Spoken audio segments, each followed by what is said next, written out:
حضرت صلی اللہ علیہ وآلہ وسلم پر وحی کا ابتدائی دور اچھے سچے پاکیزہ خوابوں سے شروع ہوا۔ آپ خواب میں جو کچھ دیکھتے وہ صبح کی روشنی کی طرح صحیح اور سچا ثابت ہوتا۔ پھر من جانب قدرت آپ تنہائی پسند ہو گئے اور آپ نے غار حرا میں خلوت نشینی اختیار فرمائی اور کئی دن اور رات وہاں مسلسل عبادت اور یاد الہی و ذکر میں مشغول رہنے لگے۔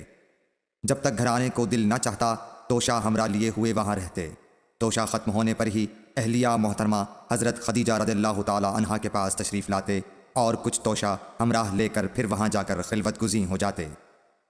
یہی طریقہ جاری رہا یہاں تک کہ آپ پر حق منکشف ہو گیا اور آپ غار حرا ہی میں قیام پذیر تھے کہ اچانک حضرت جبرائیل علیہ السلام آپ کے پاس حاضر ہوئے اور کہنے لگے کہ اے محمد پڑھو۔ آپ فرماتے ہیں کہ میں نے کہا کہ میں پڑھنا نہیں جانتا۔ آپ صلی اللہ علیہ وسلم فرماتے ہیں کہ فرشتے نے مجھے پکڑ کر اتنے زور سے بھینچا کہ میری طاقت جواب دے گئی۔ پھر مجھے چھوڑ کر کہا پڑھو۔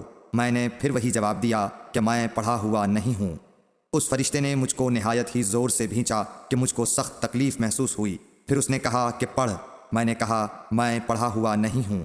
فرشتے نے تیسری بار مجھ کو پکڑا اور تیسری مرتبہ پھر مجھ کو بھینچا، پھر مجھے چھوڑ دیا اور کہنے لگا کہ پڑھو اپنے رب کے نام کی مدد سے جس نے پیدا کیا اور انسان کو خون کی پھٹکی سے بنایا۔ پڑھو اور آپ کا رب بہت ہی مہربانیاں کرنے والا ہے۔ بس یہی آیتیں آپ حضرت جبرائیل علیہ السلام سے سن کر اس حال میں غار حرا سے واپس ہوئے کہ آپ کا دل اس انوکھے واقعے سے کانپ رہا تھا۔ آپ حضرت خدیجہ کے ہاں تشریف لائے اور فرمایا کہ مجھے کمبل اوڑھا دو، مجھے کمبل اوڑھا دو۔ لوگوں نے آپ کو کمبل اوڑھا دیا۔ جب آپ کا ڈر جاتا رہا تو آپ نے اپنی زوجہ محترمہ حضرت خدیجہ رضی اللہ تعالی عنہا کو تفصیل کے ساتھ یہ واقعہ سنایا اور فرمانے لگے کہ مجھ کو اب اپنی جان کا خوف ہو گیا ہے۔ آپ کی اہلیہ محترمہ حضرت خدیجہ رضی اللہ تعالی عنہا نے آپ کی ڈھارس بندھائی اور کہا کہ آپ کا خیال صحیح نہیں ہے۔ اللہ کی قسم آپ کو اللہ کبھی رسوا نہیں کرے گا۔ آپ تو اخلاق فاضلہ کے مالک ہیں۔ آپ تو کنبہ پرور ہیں، بے کسوں کا بوجھ اپنے سر پر رکھتے ہیں، مفلسوں کے لیے آپ کماتے ہیں، مہمان نوازی میں آپ بے مثال ہیں اور مشکل وقت میں آپ امر حق کا ساتھ دیتے ہیں۔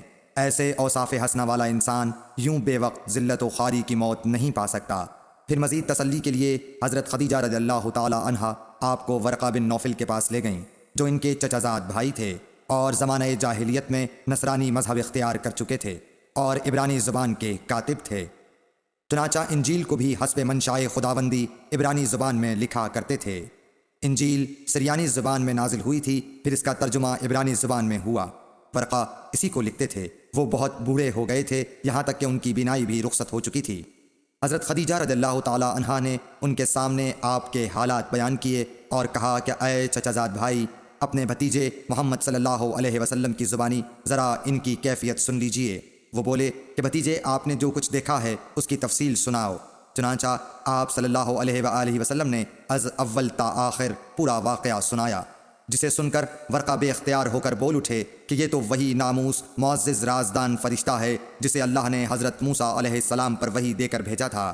کاش میں آپ کے اس عہد نبوت کے شروع ہونے پر جواں عمر ہوتا۔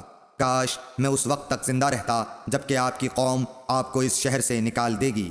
رسول کریم صلی اللہ علیہ وآلہ وسلم نے یہ سن کر تعجب سے پوچھا کہ کیا وہ لوگ مجھ کو نکال دیں گے، حالانکہ میں تو ان میں صادق و امین و مقبول ہوں۔ ورقہ بولا ہاں یہ سب کچھ سچ ہے، مگر جو شخص بھی آپ کی طرح امر حق لے کر آیا لوگ اس کے دشمن ہی ہو گئے ہیں۔ اگر مجھے آپ کی نبوت کا وہ زمانہ مل جائے تو میں آپ کی پوری مدد کروں گا۔ مگر ورقہ کچھ دنوں کے بعد انتقال کر گئے۔ پھر کچھ عرصے تک وحی کی آمد موقوف رہی۔ صحیح بخاری حدیث نمبر 3۔